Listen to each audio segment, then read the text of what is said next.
All right, Frederick, we're live, man. This is it. We'll see how this works. Ladies and gentlemen, boys and girls, we're officially also live on YouTube. Our names are. Wow, I totally butchered this, didn't I? Have you done this before? I mean, like, only 13th season. Turin Giants podcast number 290. We have a special edition today. For now, let's call it Motta out. That feels like we're bashing on the guy, but we will have a discussion. Hopefully, we'll have comments from the YouTubers as well, from Redditors, and we'll make it a discussion. My name is Farhad. I'm the host that loves you most. I'm joined here by Zach and Frederick. Let's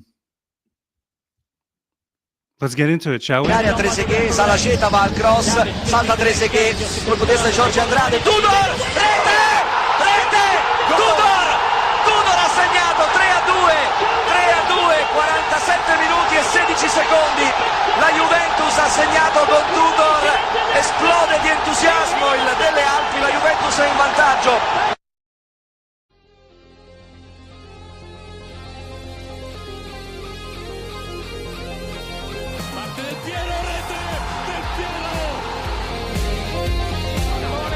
Contasini per Nedved,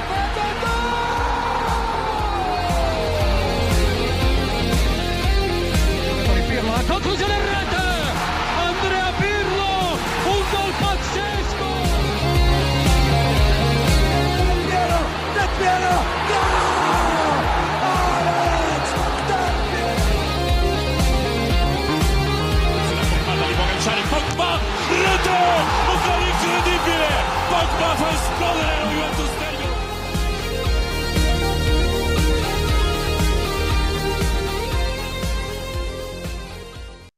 Buongiorno.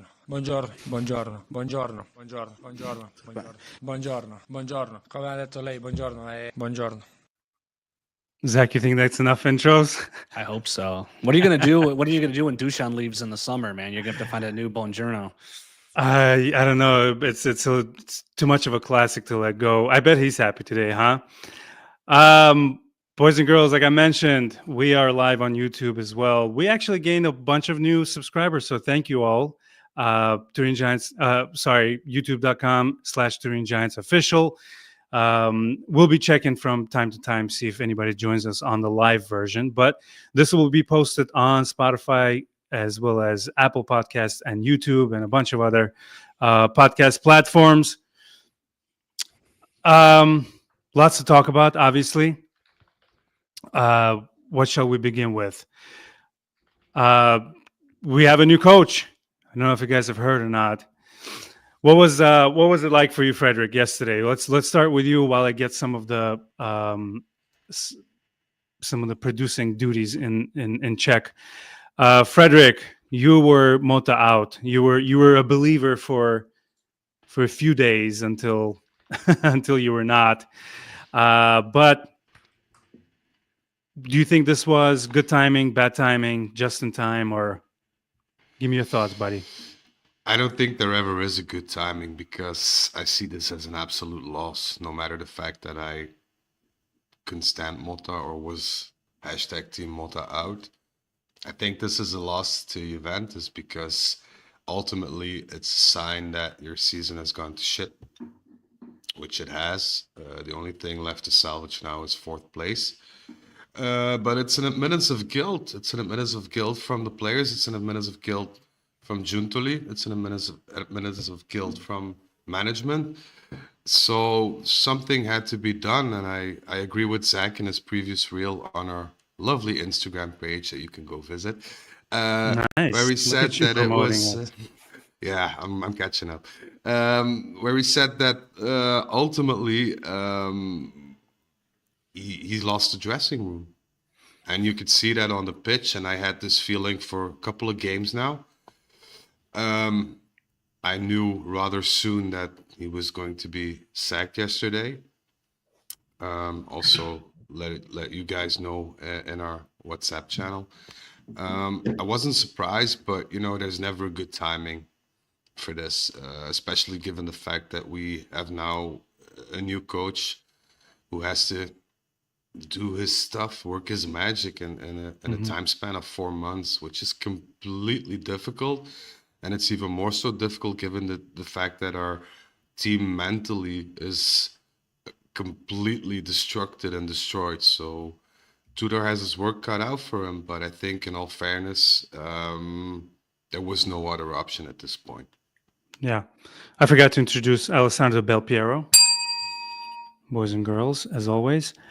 There will be plenty of criticism, of course, on this episode. Oh, we actually got a new subscriber. Welcome. Let's read a message from Thiago Motta himself that was posted on, I think it's the Juventus website, right? I just have a screenshot from around Turin. And then Zach wanted to mention something that was maybe positives that should be taken away from his tenure at Juve. We'll try not to beat up on the guy too much. I wanted to mention, I was asked to mention. I More asked Steven. who. I asked who would like to do that. Freddie was over there shaking his head, so I stepped up. I will say something nice. Fantastic. So a message from Thiago Motta. Here is the message from Thiago Motta to Juventus and its supporters. I have approached every obstacle with determination and a desire to improve every day. I'm grateful to the club's ownership for giving me the opportunity to be a part of this great team, and the management and staff for their daily support, and to the players for their hard work and dedication from day one.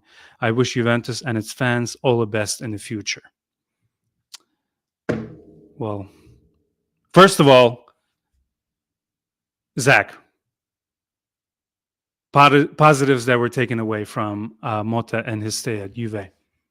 I think one of the biggest challenges that any coach was going to face coming into an Allegri-led Juventus team was that there's very little to work with. I mean, the tactics were similar to a relegation fighting provincial side. So any coach had to come in would have to remake the tactics, get whatever core of players was left over to learn an entirely new style of play, as well as all of the turnover.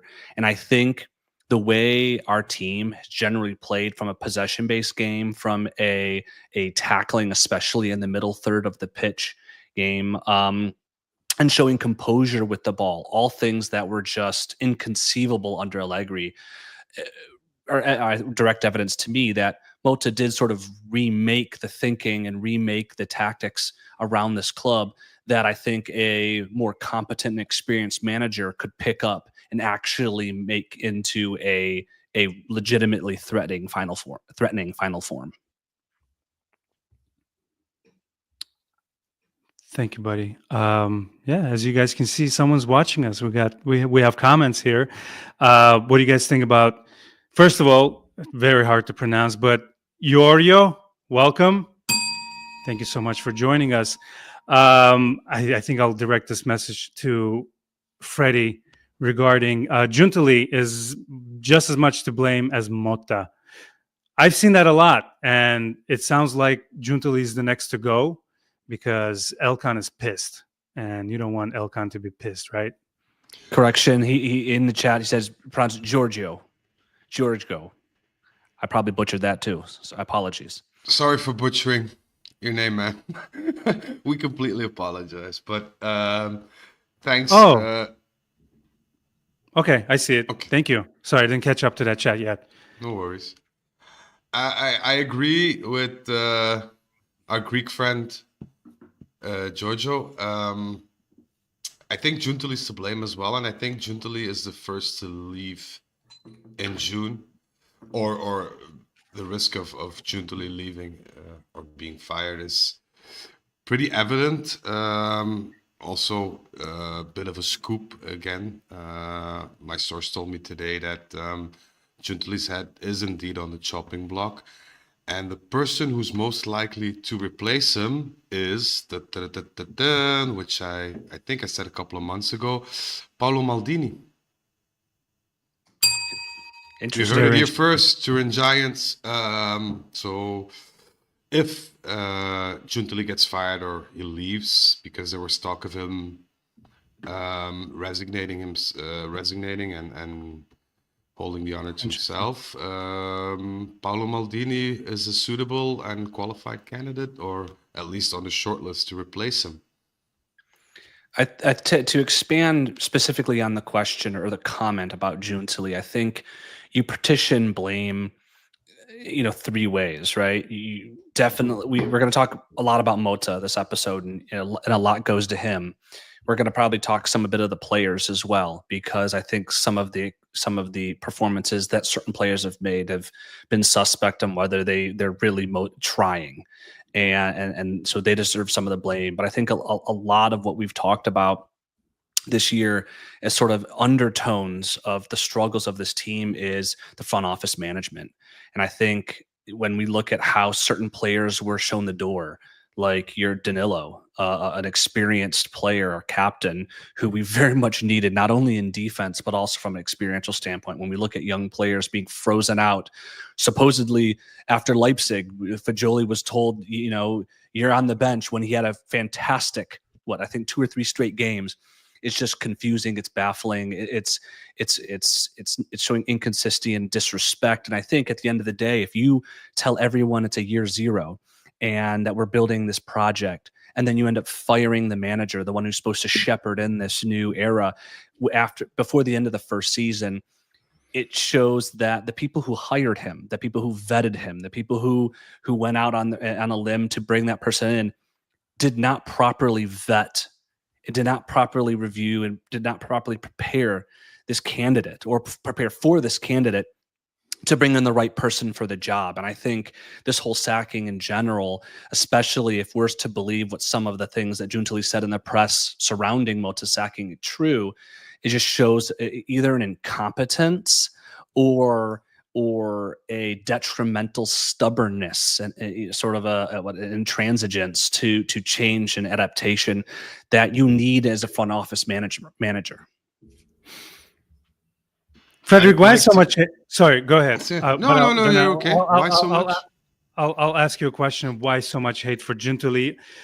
Let's talk about his mistakes, if you don't mind. What comes to mind? Letting Keane go, right?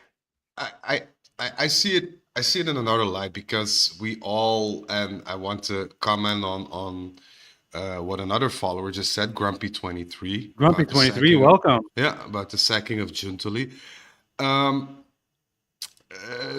We had Luciano Moggi, who did a lot of things very good at his time, but there were a lot of things that went wrong with him as well, transfer-wise. So I think to judge a sporting director just on the outgoing and incoming transfers is not correct, albeit that Giuntoli made a couple of mistakes, in my opinion. But what I hold against Giuntoli is the fact that he didn't remedy this situation between Thiago Motta and the players at a better time. I mean, he could have entered the dialogue. He could have set Motta straight a couple of times, which I think his job also is. But he failed to do so. And by sacking Motta, I think he's only admitting his own guilt as well. Because he was the one that followed Motta. He appointed Motta, and he basically said yes to everything that Motta wanted without looking at the feasibility or the balance within the squad. So without incoming, outgoing transfers, just, the numbers and the 200 million that gets thrown around a lot, I'd say that was his biggest issue. And that's the thing that Alcan at this point holds him responsible for.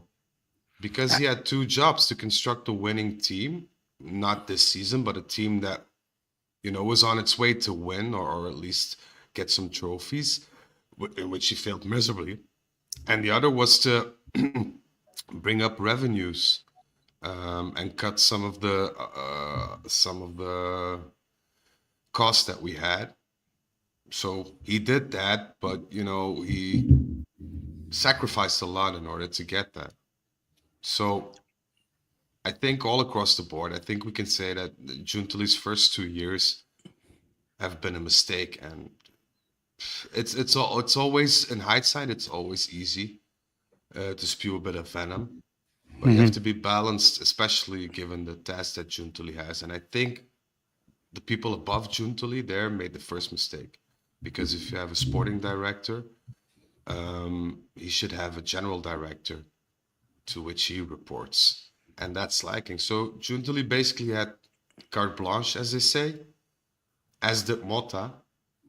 So between the two of them, there wasn't somebody to supervise or oversee. Checks what and they were doing. balances. Yeah, and it went tits up from there. Let's be honest, because there was no accountability. Yeah. We're in a results-based business, and I think when you look at a lot of the transfers in a vacuum, Coop Miners, awesome pickup. Douglas Luiz, awesome pickup. Nico Gonzalez, top scorer and assister on Fiorentina, knows the league, hard worker, good pickup. You know, Conceição, flashy dribbler from the Portuguese league, great pickup. But you also have to build a squad. And we went into this season without any coverage for Dusan, who all of us armchair analysts knew was going to be a disaster in Motta's tactics, and no right back.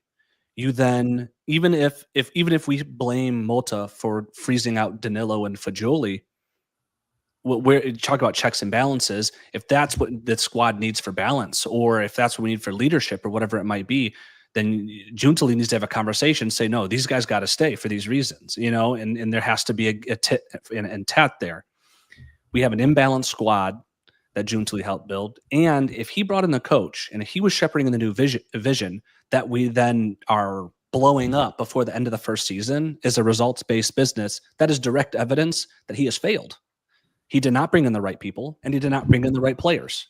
So we can look in a vacuum and say that these signings were good.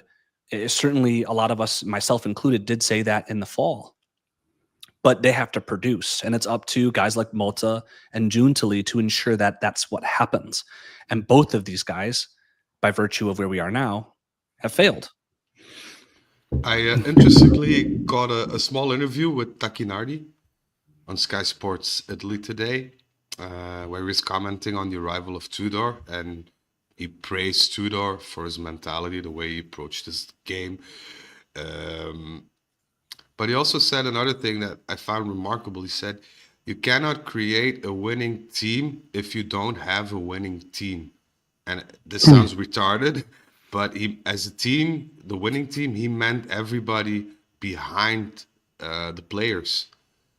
Well, the players as well. Managers. Yeah, so the players as well. It's something that has to be in balance, and you have to have a proper team in terms of management, in terms of players, in terms of coaching staff, with the same mentality, the same attitude, and the same transparency and accountability. And if you don't have all that to build upon, then you can buy whoever you want. But I think you're, at the end of the day, just lost.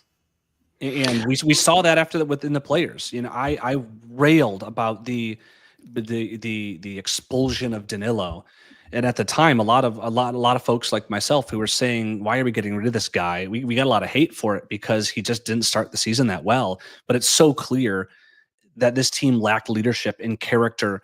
And we said at the time that a winning mentality is not intrinsic; it's something you have to learn. Only winners know what winning is like. Right. And by getting away, you're proven winner. Everyone else is just guessing. And that's what we've seen. We've seen guessing from the players, totally clueless in the last two games, right? We've seen guessing from the manager, sometimes throwing spaghetti at the wall to see what sticks in terms of tactics. We've seen guessing in terms of transfers. You know, with our injury crisis, some of the guys we were bringing, like Lloyd, 20 million for Lloyd Kelly, that's a panic buy. And no disrespect to Lloyd Kelly, but 20 million for a player 6 months off of a free who hasn't played is ridiculous. It's just immaturity at all levels of the organization. And I think that, you know, bringing in someone like Maldini, I mean, I love Maldini. I think it's great, but you need to have top-down accountability, transparency, and leadership, like you said, Freddie. And I think we don't. We need it's a top-down overhaul. You know, even if Tudor ends up being the magic man, and that would be surprising to me considering he's been a coach for 10 years, but never stayed anywhere longer than one season, except for his first job. Even if that's the case, if you have a sick front office, he's going to get let out to dry. All right, boys, let me just mention something real quick.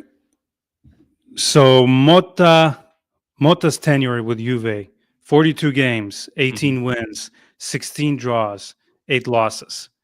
Serie A, we're currently in 5th. Champions League eliminated. Coppa Italia eliminated. Supercoppa Italiana eliminated. I personally, if I may say something, and I mentioned it on Juventus's Instagram, and it's getting crazy likes because it was one of the first comments that I popped up. I commented, should have been done not way before, but right after PSV loss. That's when you knew. It's when you had the feeling there's nowhere else to go. Maybe after Empoli, but if I was the man in charge, he would have been gone after the PSV, because we're going in there with a lead, and it's just there's no excuse to lose in extra time like we did. I don't know about you guys. I would love to hear your opinion. Freddie, what's your time? Motta, be gone. Is it after the 10th draw, or is it after PSV, Empoli? And then I would love to hear Zach's opinion as well. I kind of agree with you, but I also want to clarify something. The fact that they didn't sack him at that point was just from a financial standpoint, because Motta has a clause in his contract that states that if they fired him before the end of March, I don't know the exact date, Juventus was forced to pay out his whole contract plus 25 or 35% of an extra fee. Okay. So I get the fact that they were treading a bit lightly on that fact, but if it was up to me and I had carte blanche, I would have sacked him. Right? I'd left him in Eindhoven, to be honest, and I think that's part of the management's fault again, because if you have a game like we had against PSV, and within the same week we have that abomination of a game against Empoli, I think it's your responsibility. I had to laugh at that one. Yeah, but it's your responsibility as a sporting director to come out and state some facts and be open and transparent about that. At that point, Giuntoli should have come out and said, this is not Juventus worthy. I'm not gonna, it doesn't have to say like we want to sack Motta or whatever, but you could be a bit firm at that point. And you could let the public, Motta and your players feel that you mean business and that this is just not acceptable. But Giuntoli ran away, didn't appear in front of the cameras, neither did Scanavino, neither did Calvo, neither did Ferrero. So once again, full circle, no accountability. We just do as we please, and we'll see where the ship strands. But in all fairness, it's proven to be not the strategic best of plans that could have been outlined. So I would have sacked him straight after PSV. And I think Zach is a little bit more lenient than I. But I have a feeling that Zach couldn't stand some games after the PSV game. So before Zach speaks, I forgot to play his intro. Represented H-Town. What do you think, man? Indeed. Man, it is hot as hell here, by the way. It's 37 in Chicago. Shut up. It's 90 Fahrenheit, 32 Celsius here. It is just so hot. In Houston. I think about it more from a leadership or a strategic standpoint. If you're going to sack a guy with 10 games to go, and I get the financial aspect of it, Freddie, but just ignoring that for a second, if you're going to sack one 10 games to go, you're actually putting an enormous amount of pressure on the interim coach and the players, because there's absolutely no leeway. If the main reason for the sacking, and I'm going to kind of say the main reason for the sacking is the lost dressing room. That led to the poor performances recently, and I think that was the straw that broke the camel's back.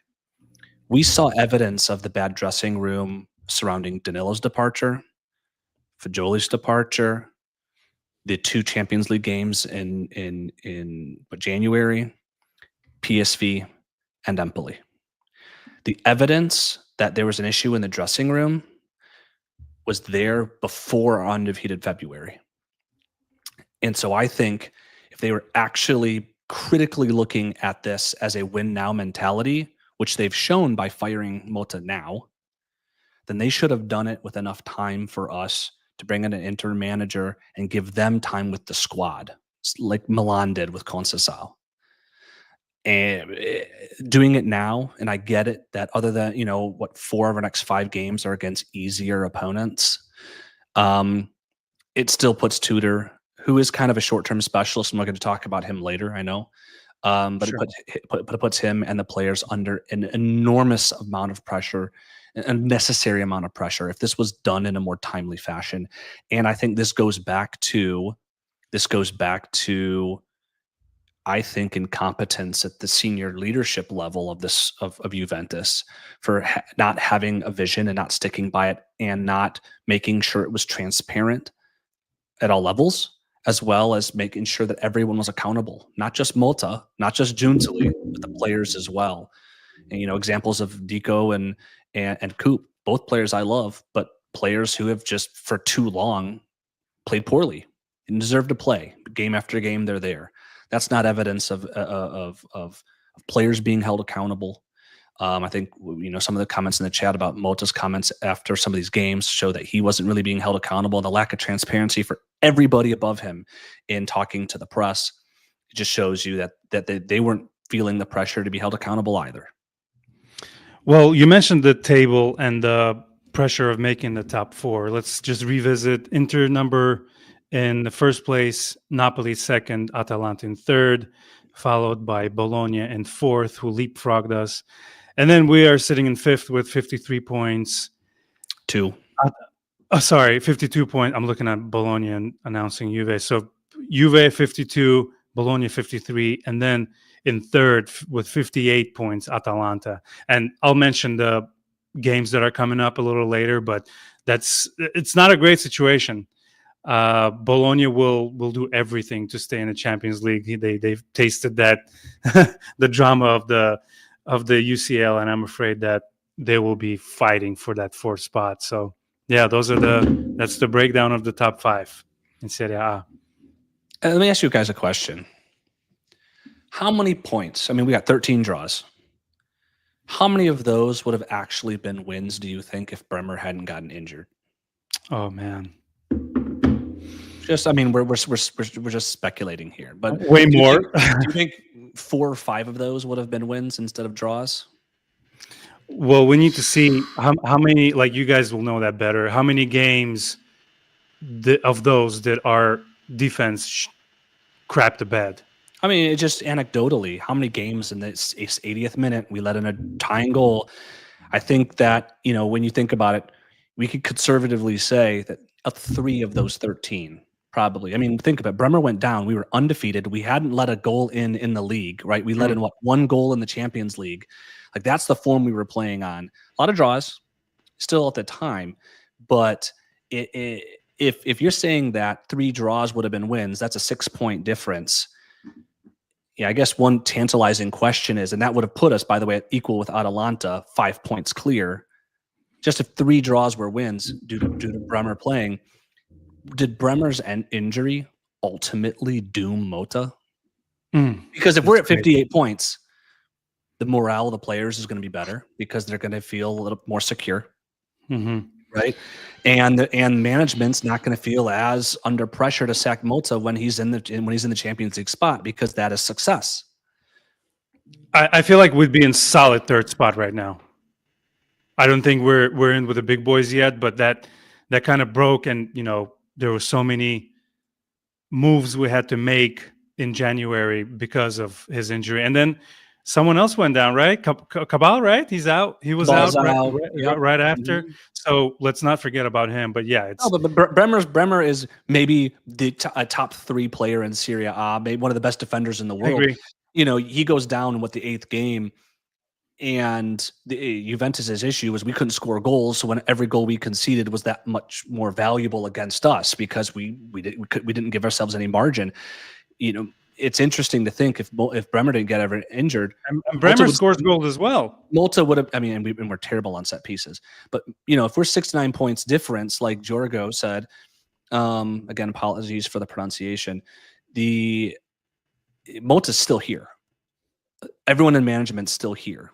Giuntoli's not on this chopping block. Am I right? I mean, do you disagree with that, Farhad, Freddie? Yes and no, to be honest, because in my opinion, I feel that it's the coach's responsibility after you lose a key player, which can happen to any team in the world, to But replace somehow him. always happens to us. Yeah, or just make it work. And I'm not saying that the absence of Bremer didn't cost us a lot of points, because obviously it does. I mean, if you lose one of your best players, it's going to have an impact. But I feel it's the coach's job to minimize that impact. And this is the thing that we can fault Motta at, because he was always very stubborn about his experiments, if we could put it that way, letting players play out of their position or his formation. So I think I can agree with I think 6 points, if I have to take a guess. This is wet finger work, of course, but I think we would have had 6 points But I'm more. getting to something. So if you say 6 points, that means we're again equal with Atalanta. We're solidly third, 5 points in the clear.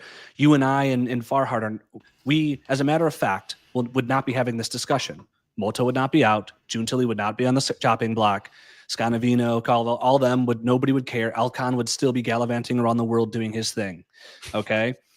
I love the word gallivant. And so what I'm getting at is, considering we are here, Bremer did get injured. Is this a blessing that it happened and that we're going to get the sickness out? Or is this just extreme unluckiness for Motta, getting his first crack at a big team, having our best player get injured early in the season, who is, and I'm with you 100%. The manager still has to win, Freddie.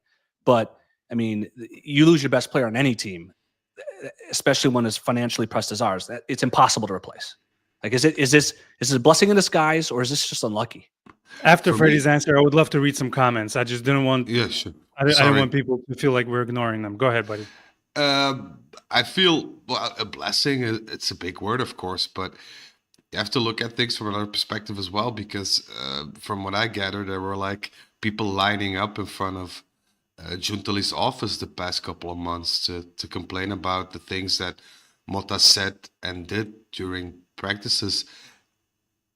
I've heard some things. I'm not sure if I can elaborate any further from my source. I texted him to ask for permission. But we had a discussion on a podcast where we were all baffled as to why Turin was left on the bench for a couple of games after some good games. Today I got the scoop, so to speak, about it. During that period, Turin fell ill. Well, he had a stomach bug or whatever. So we called in sick. He went to visit the team doctor. He said what happened, and the team doctor prescribed him some rest for, I think, 2 days. But the day after, he appeared on training, and he said, well, I'm going to try. I'm just going to see if I can, I feel better. I had some sleep, this and that.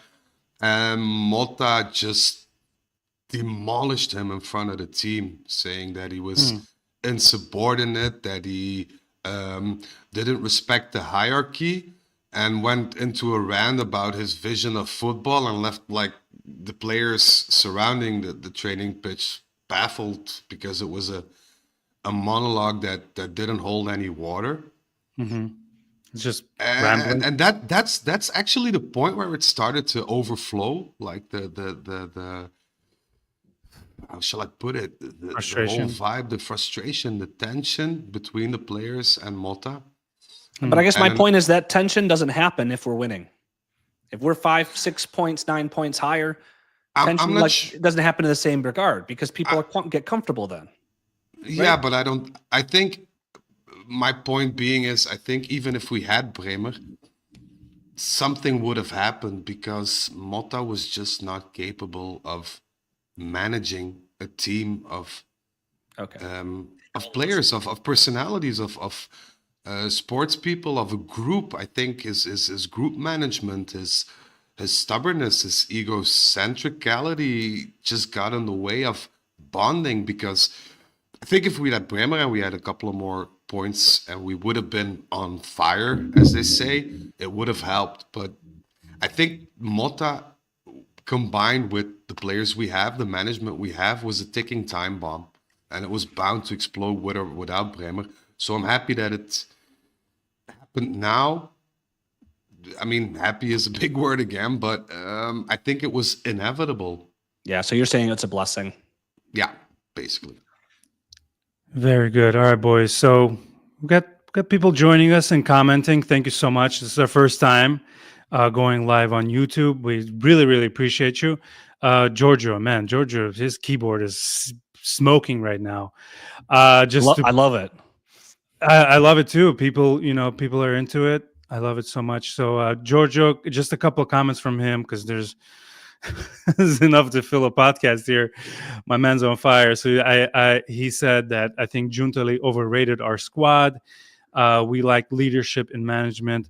Upstairs, don't give a rat's ass about Juve. Just a lot of people's problem with the management as well. It just seems like they're running a corporation, which, again, I'm gonna echo someone else's, many people's sentiment is bring back the old badge. And it's not just a badge. People just kind of don't feel a connection anymore ever since we became that, the new Juve badge. But of course, it's just opinions of people. But also, George is saying that Thuram has been essential for us. He's commenting on Freddie's story about what happened in training. But it's a good point, right? Because all of us were like, the best midfield that we can put out there or pivot is Locatelli Thuram. But we weren't seeing it for games, right? And so I think when you say Thuram's been essential, but we don't see him, that raises red flags, right? That's the obvious stuff, right? The way you said, why isn't the manager doing this? Like, this is the obvious stuff, right? You're the manager. You figure out the difficult stuff. We all know who the best midfield is. Why isn't Thuram playing? Yeah. So it was the starting lineups were weird too. Yeah. Well, to continue, Giorgio, thank you. Let me finish up with last of Giorgio's comments. He's saying that it's easier to manage Bologna as opposed to Juve. Yep. And what's that? I just said I agree. Oh, okay. I thought you said no. I wanted to hear why you disagree. But moving on to Grumpy23, another one of our commenters, is saying that to me it feels like Elkan is waiting for Agnelli's ban to end. He wants someone who's more passionate than him to take over. I agree. I'm one of those people that cannot wait for Agnelli to come back to set Juve on the right path again. And this is a very low point, but I feel like, again, I'm remaining optimistic. It's drama for us to follow, and maybe within 3-4 years we'll be back on top, properly being a European squad again. So thank you guys for your comments. I mean, what's absolutely hilarious to me is if you say that with Bremer we have 6 more points. Well, before Atalanta, we were 6 points out of first place. So even conservatively speaking, and how shitty this season has gone, with Bremer, I think we would have been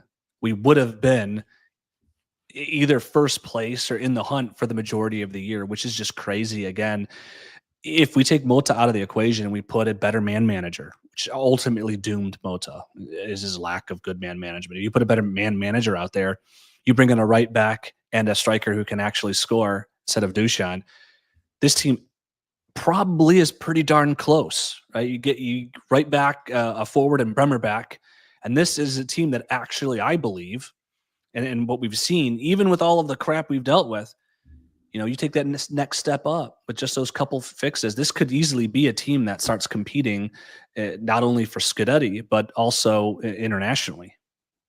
The thing that we saw is when we play with fire and passion, even though that we lack sometimes the technicality or tactical sense of placement and pressure, if we play with passion and with fire and with hunger, we are a side to be reckoned with. So I think we have this basis. Mm-hmm. I don't feel that we should throw out the child in the bathwater. I think we should try to, I hate the word, but rebuild see what works and what doesn't, and rehabilitate some players. Because to me, I mean, it's unimaginable that Koopmeiners, Nico Gonzalez, even Vlahovic are the same players that we witnessed the past couple of seasons, or the way that they're playing now. So these guys need to be rehabilitated. They need to be put in a position to perform. And I think, leapfrogging onto our potentially next subject, I think Tudor, even though he has his work cut out for him, is the type of personality that can bring that out of them. I think that's the Go ahead, perfect Zach. I think that's the perfect segue, Farhad. I think we should talk about the coach, the tactics, and what he can bring to this team.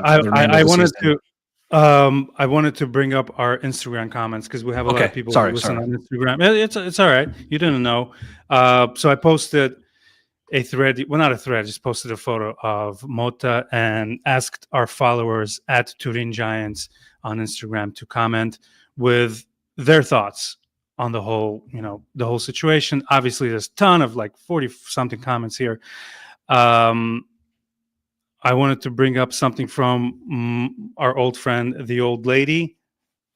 He's from Australia. I know we've been buds online for quite a while. He's saying that, it started promising and looked like he was about to change the mentality of the team, but quickly showed that he was unable to motivate and impose an identity. We start from square one again. Someone else said that it proves that Bologna was just a good team. It wasn't his coaching. I don't know if that's fair or not, but here it is. Amit, our friend Amit, I want to bring up his comment as well, that says, I feel for Motta a little based on the injury. I feel for him a little bit based on the injuries he had to contend with. And we, of course, brought that up as well. And also the way Juve handled his departure. But he had to go based on the performances. It was getting only worse. We had a better choice of getting a UCL spot with Tudor, which says a lot about the confidence in Motta. Someone says that Motta was unlucky, not his time. SoCal native son says he's fifth on the table. Enough said. Someone says shambles, and he flopped and disaster. Yeah, so please go on our Instagram if you want to join the conversation at Turin Giants. But yeah, that's basically what the fans are saying, and let's continue. Zach. Yeah, let's talk about what to look forward to over the next several games with Tudor, with the team and the players. And I think we'll rope in Grumpy's question in the chat. He asked if Tudor will stay after the summer, and I think that is a good question that I know Freddie and I have opinions on. Can I interrupt you for a small discussion? I apologize. It's just there's a segue inside the segue, if you don't mind. Okay, Inception segue. Let's go. That's right. So I was wondering what you guys thought about the potential coaches that were bandied about before they actually announced Tudor, like Mancini, for example. I don't want to make it a long thing, but I know Freddie had some thoughts about Mancini, and Zach, if you want to bring that up, would you choose him over Tudor? But I think ultimately it was because Mancini wanted to stay in case he does secure the fourth spot, and I agree with him. I feel like he's a great coach, and he's not a guy that will bring you to fourth spot in the Champions League and then you bounce him. Ignoring the context, though, what is he going to stay or not? Just looking at what the coach brought to the table. When you bring a guy in at this stage of the season, in the business end, with no training time, and you have to win, you're going to go based on pure man management is like the number one criteria. People who can excite and motivate the players to rally them quick. If you're over technical, you don't have the time. Yeah, it's no time for fancy tactics right now. And you also managing a team like in this situation also requires experience in that. Certainly when you're coaching a team with the stature of Juventus, you have experience. Tudor is definitely a man management type guy. We're going to get into his tactics because he's not purely man management, but he's an aggressive, high octane type guy who's going to fire up these players. Okay. And as Freddie said, you fire up these players. We have a team there. Secondarily, okay, he is sort of a short-term specialist, and this kind of gets into Grumpy's question. He didn't stay anywhere long. He's coached 10 different clubs. He stayed at more than one season. He's done the short-term job at Verona. He's done the short-term job at Udinese. He's done the short-term job at Lazio. He's got the chops and the Juventus DNA. Mancini hasn't coached a top club in a decade. Okay. Preparing for a club is different than the national team, international team. And so I had reservations over his ability to step in and do the short-term job, completely ignoring what long-term implications might be. If I may interject, and I wanted to take this moment to shed some light onto Alcon, because if I read the forums, if I read Reddit, I see that Alcon gets a lot of hate. If that's reasonable or not, I'll leave that in the middle. What I do know is, and I know that for a fact, that Alcon sees Juve as an asset, as well he should, but he still has a passion for Juventus. He's not into the whole football thing. He has businesses that produce a hell of a lot more revenue-wise. So as a businessman, I can see where he's coming from. But on the other hand, when Giuntoli asked him if he could start talks with Mancini, it was Alcon who said, no, I don't want Mancini. And this leads me to believe that the Alcon as an owner is really thinking about restructuring the whole hierarchy within Juventus. Because if you have, as an owner, have a sporting director who recommends a trainer, even for the foreseeable future, but you say no at that point, means that you're thinking about shaking things up for the next season. And I'm pretty sure that's going to happen. And that's probably the main reason why they didn't start talks with Mancini or someone else. My apologies. So I have if Alcon is a person that doesn't takes Juventus to heart, well, the latest decision making contradicts that. So I feel that we, as a whole, as supporters, maybe should consider the fact that Alcon has the best interest for Juventus. Also, given the fact that he invested, I think, €1 billion in the last 6 years.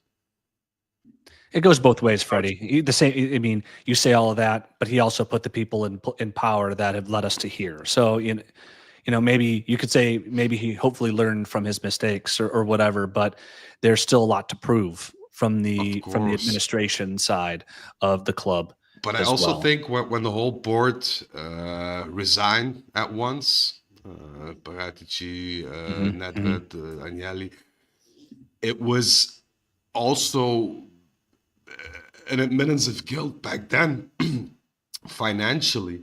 And I think as a business owner, the first thing you need to do if you see that your business is failing, because we were touching bankruptcy, I mean, let's be honest. I think the first thing you need to do is look at that financial picture and get that sorted. And that's why I think he took the step to put Scanavino and Ferrero in place, just to, get control over the books, because you want your asset to be as financially sound as possible.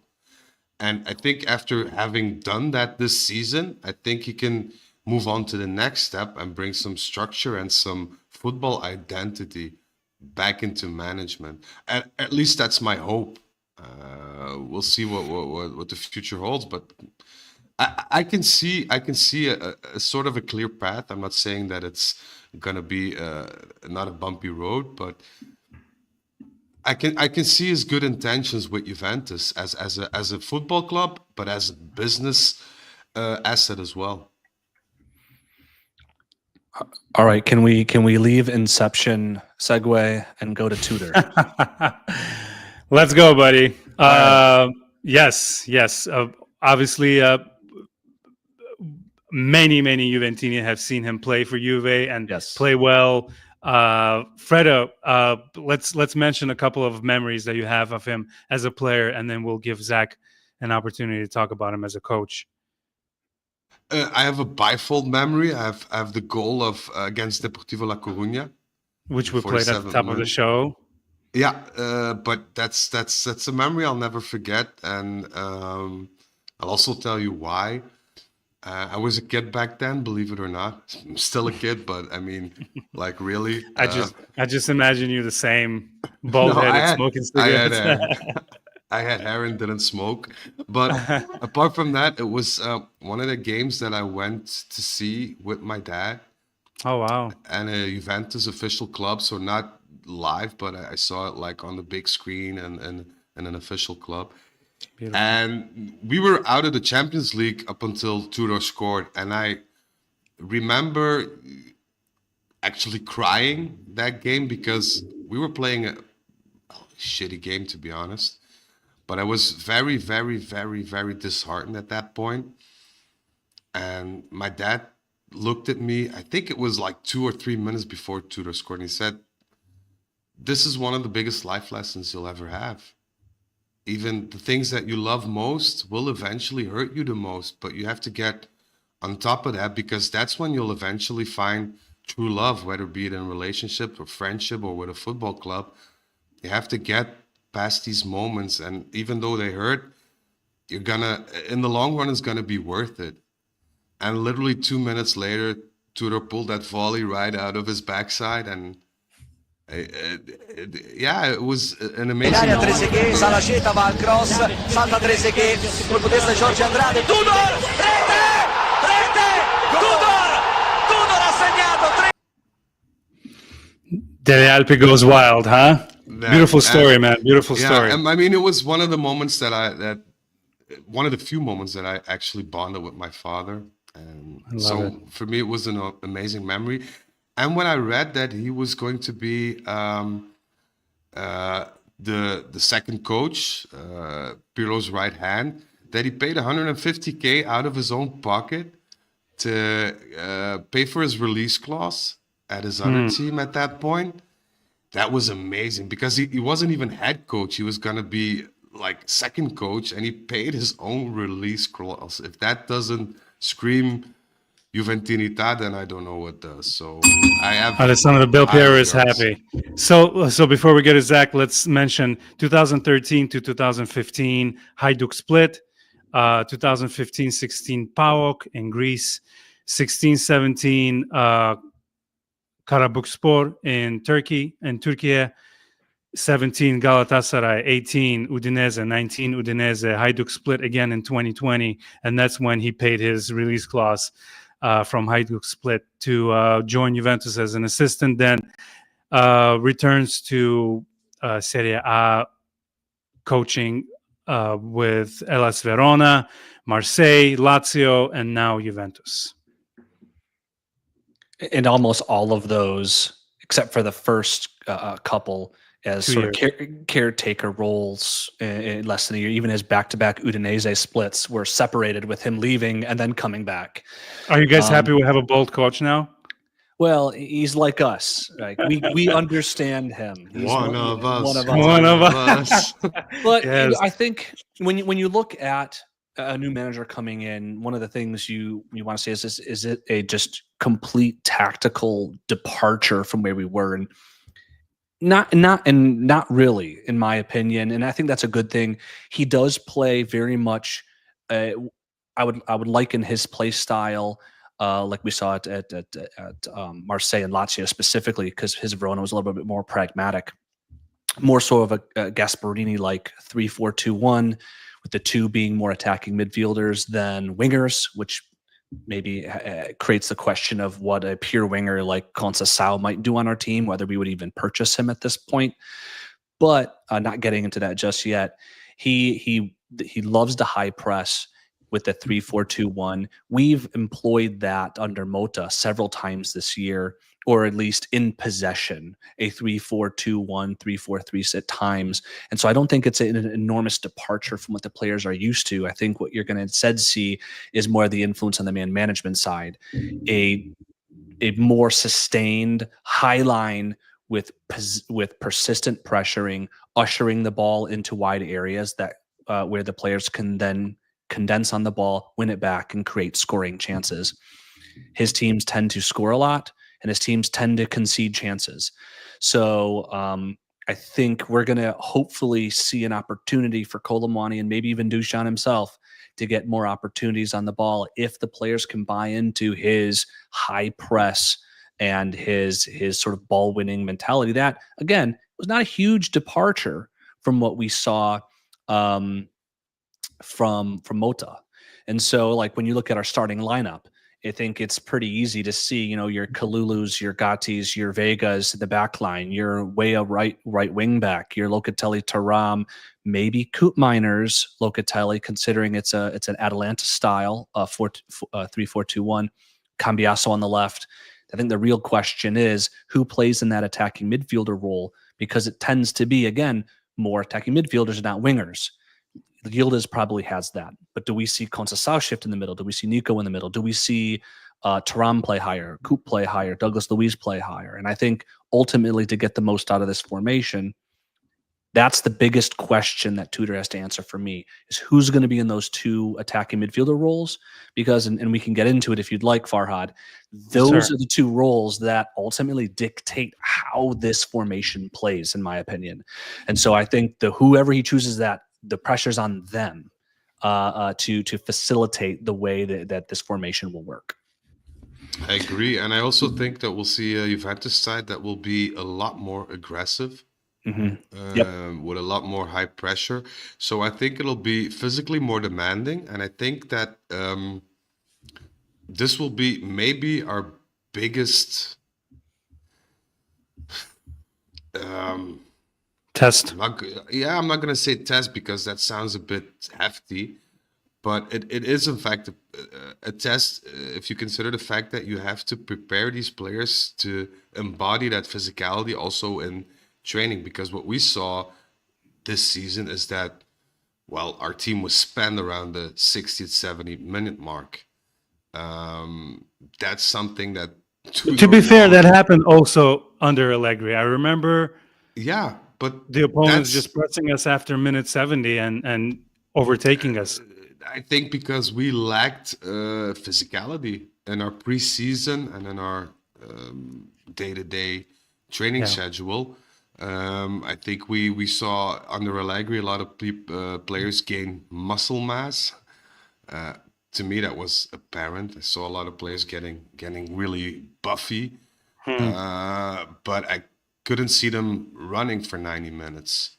And that is something that it's also a bit inherent to the DNA of Juventus. We always kept running. If you see the games that we won, like the legendary ones, those were games where we didn't outshine our opponents technically, but in aggressiveness and physicality. And I think Tudor is aiming to bring that back. You saw that in Marseille as well, because the Marseille side that he took over was a lazy team in terms of possession and high pressure, and he turned that around pretty quickly to a team that consisted of players giving it their all and running for 90 plus minutes. I actually posted a reel. Sorry to interrupt. I posted a reel where this game from the 90s, Juventus Milan, and it's a goal against Milan, and some of the commenters can't believe how physical, how imposing Juve was. You see players like Boksic and Delivio. We talked about them on last couple of podcasts. They would shut down the opponent and just be physically stronger than them. And go to our Instagram and see what real Juve looks like. But part of that is desire, right? Guys like Koopmeiners, guys like Yildiz, guys like McKennie, these are guys who can run the whole game.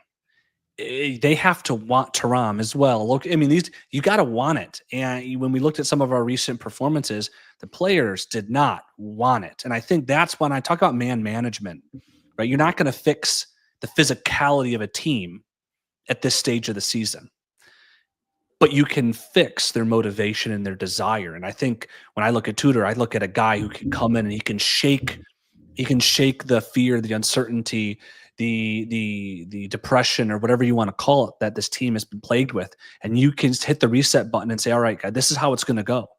And I mean, we don't have any other competitions. He can be blunt about it, right? If you don't do this, you won't play. Very simple. And I don't think Tudor's the type of guy who's going to look to make, pick favorites. He's going to come in and he's going to play the people who work the hardest and do what he says. Simple. Full stop. And I think it's up to the players to show up. And I think the players, to some extent, gave up on Motta, and rightly or wrongly. And I think there's definitely some blame there, that they showed a lack of character and motivation in themselves. But Tudor's not going to deal with that. He will play the players who will run, and he will work hard. And we do have the players that can do that, for 90 minutes at this stage of the competition. We do. Well, if they don't take spot number 4, I keep want to call it spot number 4, but you know what I mean. Say goodbye to Yildiz if we don't secure the Champions League spot. Say goodbye to Mbangula. All of the young players that you thought would be the future of Juve, let alone bringing reinforcements, is going to be super tough. So, should we mention upcoming games? Real quick, I'll bring it up, but you go ahead. Yeah. I did want to touch on, just from a tactical standpoint, because y'all know I'm a little bit of a geek about this. And let's go. By the way, hi. I think you flashed up. Gob Miners joined us. Gob Miners, welcome. Why the attacking midfielder positions are so important in a Tudor system, because it is just like Gasparini's in this regard, is their movement dictate what everybody else around them does. They're going to move into the channel or drop deep, maybe towards the wing. If the defender follows them, then you have the wing backs and the striker that can move into the occupied space. If the defenders don't follow them, they get delivered the ball and then look to turn immediately upfield to look for the striker or the wing backs. It's a positive system that's based on sort of a reactionary defensive response to effective off-the-ball movement of those attacking players. And so we were going to look at players that have a high work rate, but also a high technical ability. So Yildiz can do it. I love McKennie, but I don't know if his technical ability is such that he can turn on the ball if he's given it in those types of positions. Informed Nico can, but we haven't seen that for months. So it'll be curious to see who Tudor puts in that position, because it will be around those players that the entire tactics will center. And said another way, in a lot of these higher possession systems, you see the majority of touches coming from the center backs, right, as they pass. Certainly 3-back systems where they pass around the back to kind of feel out defensive schemes. Well, that's not what you saw in Tudor systems. In Marseille, he had 57% possession. The majority of the touches were in the midfield. They're looking to facilitate positive movement, especially after winning the ball, through suffocating press, forward in a positive way. And so it's going to center on the ability of whoever he puts in that attacking midfielder position to move effectively without the ball, and then to collect and to distribute efficiently when on it. Funny thing, I agree with Zach, because he touched on pure gold, what Zach said. He touched on Gasparini and the Tudor system, which shows similarities. Funny thing is, to me, if I look at it, it sounds like a more modernized playing style of the style that Lippi chose back in the day. And I don't think that's a bit of a coincidence, because Gasparini was a staff member when Lippi was coaching, and Tudor played under Lippi. So I think the influence and, coming back a bit full cycle, albeit a bit modernized and revamped, it's nice to see. So, yeah. Love it. And let's not forget Conte learned from Lippi as well. So let's mention. Conte, by the way, was a guy that Tudor has reached out to on several occasions, publicized, right, to help inspire his and learn from his coaching. So there are direct influence there. And good friends, I think, still Yeah, to this day. Yeah. A comment from Gob Miners, which is my new favorite nickname. By the way, 6 people watching us, boys. We went from 2 to 6. Let's 3x, go. baby, 3x. I love it so much. I will never be about numbers. As long as people enjoy it, Yeah. let's do this. So At least it's not all of our moms, So we graduated from that. Definitely not my mom watching. Let's compare next 4 games. So Juventus and Bologna. Juventus is playing Genoa at home on March 29th. Then Roma in Rome. Mm-hmm. Lecce in Turin. I think Kevin, shout outs to Kevin. He will be present at that game. Yep. And finally, April 21st, we're playing Parma away. And if you want to do the fifth one, that's Monza home. So Monza home. That's you're right. looking at Genoa, Lecce, Parma, Monza. 4 out of 5 of those games are games that with our eyes closed, Juventus should win. We've been hurt too much this year to say that that's going to be the case. But when you look at bringing out a coach, this might be the perfect run of games, right? I think these are games that you can inspire your players to go out there and just play their natural game, put them in their natural positions to play their natural game, and they should win 4 out of those 5. The tricky one is the Roma game, because they're playing lights out right now, and it's in Rome, and so that is going to be the test. I think the litmus test, I should say, on where this team stands from a character standpoint. Because tactics is going to be a second game with Tudor. It's going to be about character. How does this team fight? How does this team play? How does this team respond to adversity? And I think that's the game where we're going to really see what character Tudor has instilled in this team, if at all. Yeah, It's going to be a battle royale. That's right. Oh, lucky Juve fans who will be able to go to that game. Dybala is not going to be playing. He has a season-ending surgery.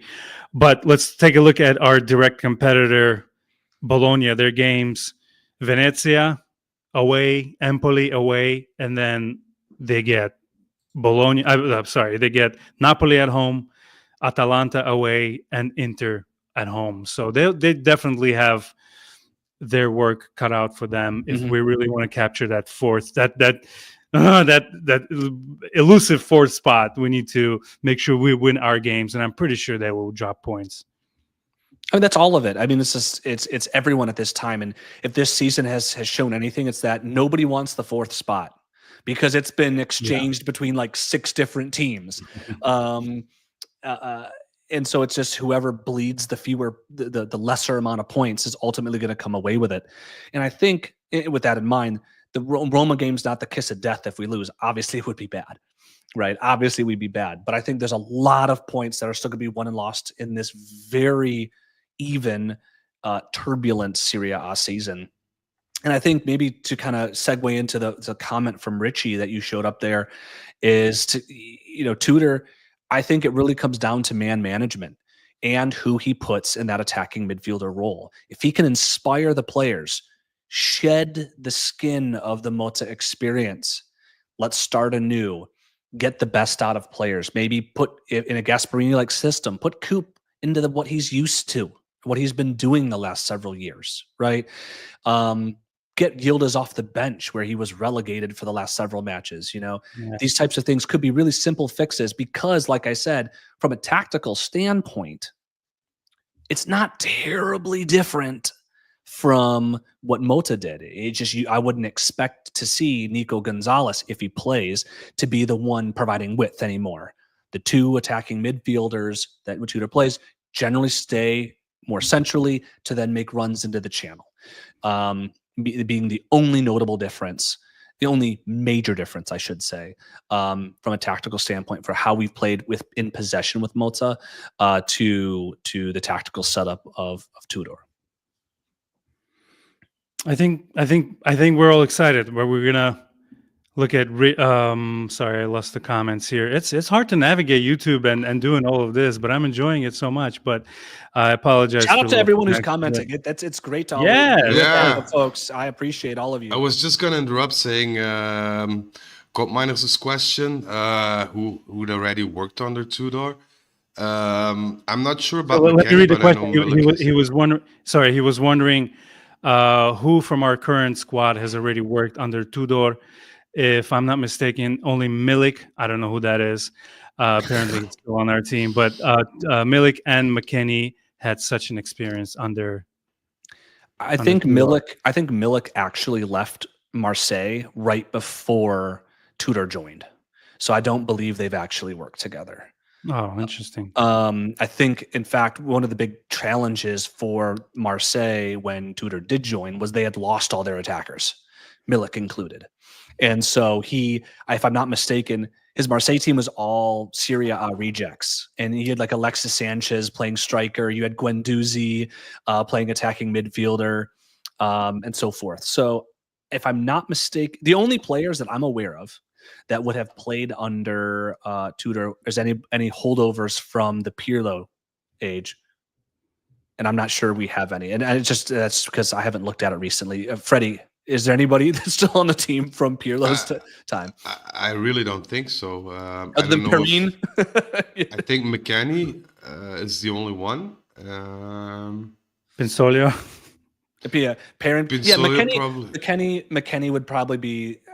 I don't remember exactly when he joined. McKennie, maybe Loca. I don't know who was all on that team off the top of my head, but it's not a lot of players, and it would be in a Pirlo system that was similar but different. In fact, Tudor left the Pirlo coaching staff mid-season because of disagreements with Pirlo. So I don't know if those folks like McKennie, if he was on that team, as Jorgo says in the chat, whether that actually is beneficial. Not to say that it's probably not negative, but it unfortunately probably isn't beneficial. And that's the thing about Tudor. He always resigns. I just love him for that. If he doesn't disagree, he's not the type of guy, to set out this contract, get paid. No, he just says F y'all and he's out. And yeah, you got to respect that as well. I mean, I think kind of a Zidane-like. If it's not the good fit for him, he's gone. Yeah. And the fit for him is one of two things. Like in Marseille, for some reason, so many people in management and so many fans hated him. So he's like, okay, fine, I'm gone. In Verona, after they got 9th with him, he was like, I want to remake this squad. We're mid-table now. Let's take the next step. And the management said no. So they didn't back him. So he said, I'm gone. And I think it's a very pragmatic approach. I was curious to see with his ties to Juventus, if we do have a really successful time, whether the management comes and says, hey, this is what do you need from us? Because his track record shows that if he doesn't get what he wants, he will have leave. a very big testicles. I think Zach, to elaborate on that, I think that'll depend on who will be our next sporting director next season. Yeah, that'll be the big question. And I think wait and see. I kind of shouted out earlier about say Conceição, like he probably doesn't fit under the 3-4-2-1 of Tudor, and so his existence at this club will depend on who's the next sporting director. If Giuntoli goes, is their general director being brought in? Is Tudor going to be the coach? What kind of tactics will we play? So there's going to be a lot of moving parts over the summer. And I think actually God Miners makes a good point. Something that I forgot to mention that it is important about Tudor is, the thing with Gasparini's system, and I'll read God Miners' comment. He said last year Tudor started with a 5-man midfield, then changed to his 3-4-2-1. Tudor generally likes to stick rigidly to the 3-4-2-1 tactic or formation, but the way he plays it, usually, at least in his last four or five coaching roles, has been built around the capabilities of the players. Mm-hmm. So while the formation is been kind of something he's generally originally stuck to, he is flexible with how he utilizes it to get the most out of the players at hand, which I think is sort of a really nice agile approach to to tactics. When maybe when we look at someone like Gasparini, who's pretty rigid, or we look at someone like Motta, who we've criticized for his rigidity, Tutor's been more pragmatic about how he approaches it, recognizing the qualities, or at least the most important, the qualities of the most important players on his team. And Verona being a perfect example, with Illich and Barak at the time, if I'm not mistaken, he centered it around them. They were the big players. They were way more pragmatic, way more direct, way more counterattacking. When you look at his Lazio or his Marseille teams, or maybe his Galatasaray teams, they want to be high press and they want to more stranglehold you. So it'll be curious on how he evaluates our squad in light of our characteristics. And I think if you see a more negative counterattacking approach, that shows you right there what he thinks of our quality. Yeah, it'll be interesting. It'll be interesting to see. I have some news flashes, Farhad. Do you mind me spewing them, or My guy, please go. Your scoops are always super interesting. Yeah. By I the made way, some notes. we will remember your Maldini story. I'm not gonna post it anywhere yet, but if it happens, I hope you I will. I will test you, and I will post a timestamp when you actually told the audience free. that Maldini might be a The six listeners, our mothers, and the three of us. We were there. No, yes, but a lot of things can happen, especially on the transfer market. There are a lot of moving parts that need to fit together. But as of having right an now, you insight- think that's happening. No, but having an insight on like a coach getting fired or on the verge of getting fired, that's something that's either a yes or a no. So that's pretty straightforward if you have the right connections to entail. But transfer wise, it's always a bit difficult. But leapfrogging into that, Talk to us. I always love your predictions. Dortmund asked information about Mbangula and McKennie.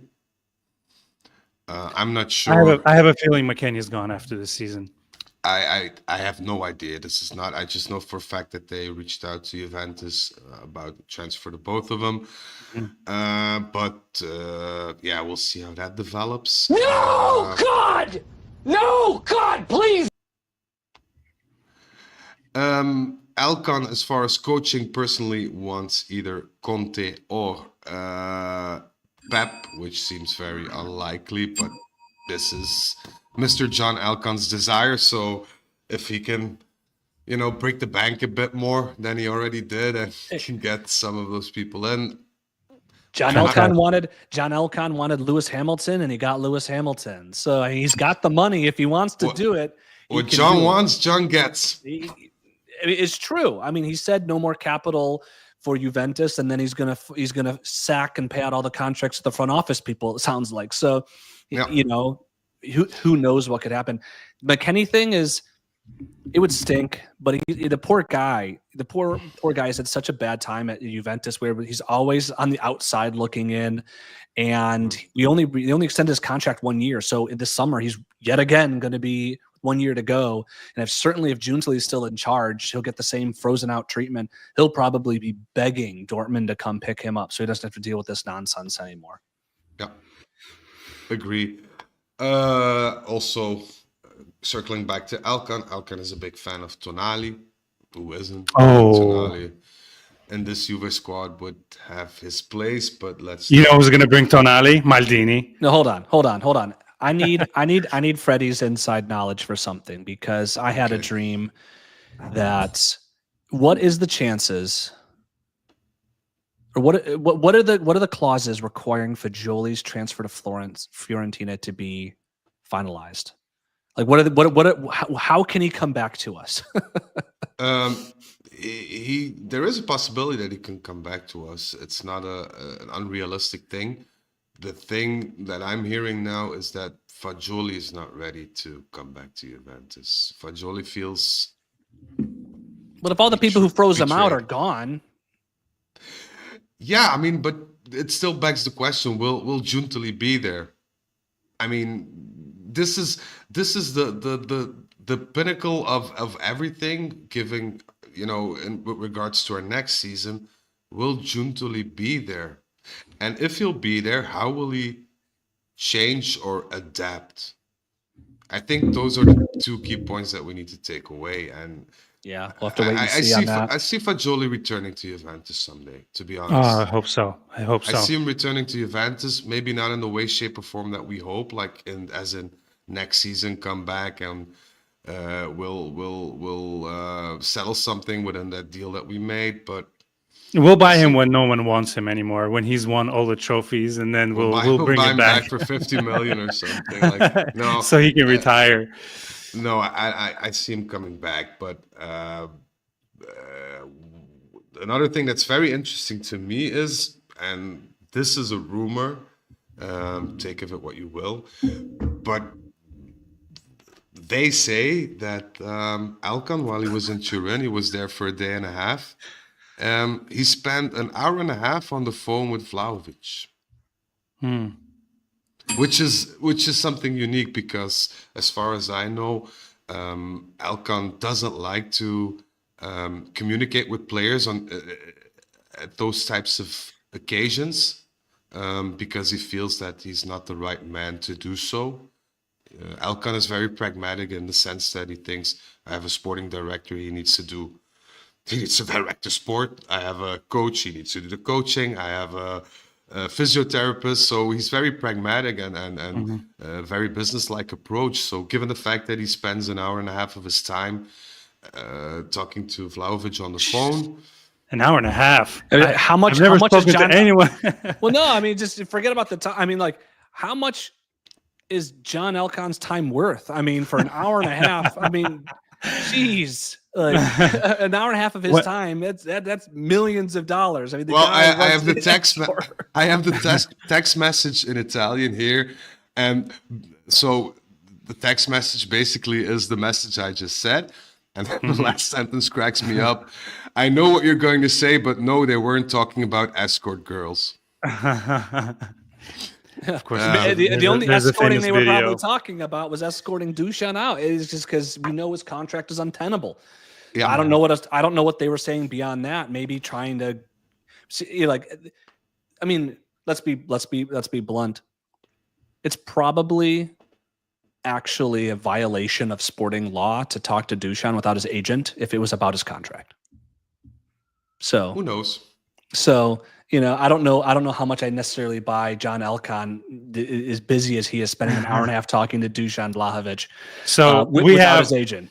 So we have Freddie, who brings us the scoop, and then Mr. Pragmatic Zach. He does not like that. When Elkan called Dusan, he picked up the phone and Buongiorno. said, "Damn it! I was hoping to." No, I catch like that." Freddie's scoops. This one, though, he admitted was a rumor. And This is nothing set in stone, and I have one trouble doesn't- I don't know believing if it as passes well. the- But I don't know if it passes the smell test. It does sound a little rumory. I mean, Alkan is known for not talking to people, like people actually in charge.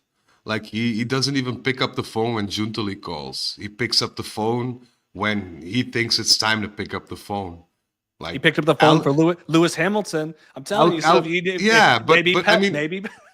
Alkan is that big. Like he has literally FU money Yeah. in that regard. So I find it a bit strange that, Vlahovic of all people, if you tell me like he spoke with Del Piero an hour long, Del Piero is a Juventus legend. I mean, but Vlahovic, I mean, yeah. And the last thing, Cabal, his injury rehabilitation is not going well. He has several inflammations on the knee that he had surgery on, where they were hoping to get him back maybe amidst the World Cup or shortly before the World Cup. That hope has now all but gone. So we'll face the World Cup probably without Cabal. John Elkan, heir to Agnelli family Mm-hmm. and CEO of XR, has a personal net worth estimated at around $2.1 billion. Personal net worth. So that's not even the shares that he has in the companies that's not been liquidated yet. So FU money confirmed. yeah, pretty much. Like Grumpy says, he's playing real life Football Manager. All right, what do you guys think? We touched on everything. I mean, What do you there's. guys Do you think? want? Do you want to finish with one last question from the chat? Yes, sir. Please do. All right. Grumpy. Without judgment of what June Tilly did so far, Marotta was the one who chose Del Neri, and it failed. June Tilly chose Motta, and it failed. Why was it a no-brainer to keep Marotta, but not? But I guess what he's saying is like what we're saying is maybe why would we say it's not a no-brainer to keep June Tilly? I think that's an easy answer because Marotta at the time wanted to keep Del Neri after that first horrible season. And then our president, with all his faults and all his minuses, stepped in and said, "Nope, we're not going to do that. I'm the president. I'm going to decide Del Neri's out, and we're going to get Antonio Conte." And at that point, everybody's like, "Antonio Conte, WTF?" But there's where our cycle began. But I think at the core of it, you're looking at what Del Neri finished 7th. Yeah. But he finished 7th with his Scudetto winning with talented squad, right? For the most part, I don't think. I mean, the next year you come around, and it turns around super fast. Like the team that we have right here, I think I don't think there was an underperformance to the same level. So I think Del Neri had to go. I think when you look at Giuntoli, I think we knew the expectations were going to be low or top 4, but he still was very curious with some of his decisions. Like we said, in a vacuum, you look at the signings, you're like, these are great, but it's an imbalanced squad. His management of Motta in how he treated players like Danilo and Fagioli, curious. His panic buys as opposed to adequately preparing for our well-established early in the fall injury crisis, concerning, and then firing the coach with 10 games to go when the issues inherent in the reason for his sacking, and it's not just 2 losses, it's losing the dressing room. That all started long before now. And so I think it just shows a lack of control and a lack of accountability about how he went about his business, starting with an imbalanced squad and then, responding to admittedly the difficult challenges of dealing with an injury crisis. I think also at that point you had a president who had a huge set of balls on him and who said, I don't agree with my sporting director or my general director at the time. I don't know what Marotta's function was. I don't agree with Del Neri. I want Conte. It was the same story back then as it was now. I want more Juventinità in this team. So I'm going to take this risk and I'm going to take the fall for it if it goes wrong. If it goes pear-shaped, it's on me. We don't have that right now. We don't have a Scanavino or a Ferrer saying, hey, let's get guy X or Y. And if it doesn't pan out, I'll be the first to acknowledge that. So once again, we're touching on that accountability thing that is lacking, which is never a good thing within such a huge organization. So, yeah, we have Agnelli to thank for that, but we also have Agnelli to thank for getting us Pirlo. But in hindsight, if you compare Pirlo to Motta or the seasons that they had, or I don't know which one was worse, to be honest. This one's not over. No, there's still a lot to suffer for. Thanks for. It's not over. I thought I was the negative person, but you said no. From a positive or negative standpoint, it's not over. You can't. We really can't put this season to bed until it's over. No, and that's the thing that bothers me as a fan the most, because you should have touched or you should have reached a certain goal at this point of the season. 4th place should be locked in, and then if you have that, at least you can come to terms with the fact that you won't win any titles this year. But hey, at least we have that 4th, we have that Champions League spot, we have that money coming in, we can rebuild, we can take our time, because you need time to prepare. It's not just a matter of finishing 4th at the end of May and then going all panicky and start buying players left and right and selling. You need some sort of an outline. And if you can have that fixed spot already in March, then you have a lot more time to plan ahead and to touch on certain things, certain aspects that need to be improved. Whereas now I think it's gonna be deadline day, like the last day until we either make it or not. I don't think this is the type of season that'll give us that rest, like 4 or 5 weeks before that the competition ends. So, Boys, comment here from Gob Miners. 24 hours have passed and only 2 players posted a farewell message to Motta. That says a lot. Hard for me to believe it. Hard for me to believe such a rift. I know Mbangula posted one because let's not forget, Motta did a lot of good things to bring the confidence of many players. Like, remember Mbangula starting his first Champions League game and scoring in that game. So I can see how he would post a farewell message. I don't know who the other player is. Maybe as we go, Gob Miners has to be cool. Has to be cool. You think so? I guess we'll find out, because actually Nilesh, the guy who does our reels, and I'm gonna play Zach's reel at the end of the episode. He sent me a screenshot of Mbangula's farewell, and he was Bremer. Yeah, Bremer. I guess Bremer and Mbangula posting farewell messages. What do you guys say? We wrap it up. I think we did a great job. This was a crazy couple of days in Juve land, and I feel like Yes. and plus the YouTube live was success. I'm very excited about that. Thank you all so much for joining us. Yeah, I want to take time to thank had- the people as well. I mean, it's awesome. It's Absolutely. I didn't expect this, to be honest, and I think the 3 of us were like, oh no, it's our first YouTube live. Things gonna go pear-shaped, but it actually didn't. And I'd like to thank you guys for being here. And Alessandro Belpiero, thanks you all. Thank you guys. Actually, somebody commented on Zach's reel that he created today. You guys are super impressive for this quick turnaround. Bravo. You guys do some of the best videos, and some other comments. So, Zach, well done, boss. Good job on that reel. I will play that. Freddie, Zach, thank you guys so much. Again, my name is Farhad. Thank you all so much for joining us on this special edition of Turin Giants podcast number 290. I think the kids are excited for the rest of the season. All right, let's finish this episode with Zach's reel, and looking forward to our new coach, Igor Tudor.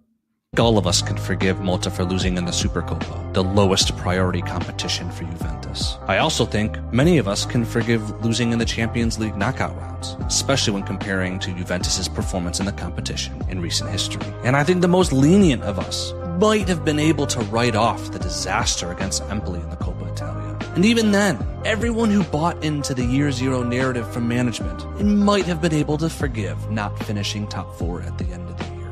But what no one can forgive, what no coach can recover from, is losing the dressing room, which by all accounts is what happened to Motta, as evidenced in part by our horrible performances against Atalanta and Fiorentina. So Motta had to go. This brought a premature end to an underwhelming and often frustrating tenure. As a result, Juventus welcomes back Juventino Igor Tudor to marshal the team to hopefully break back into the top 4 by the end of the season.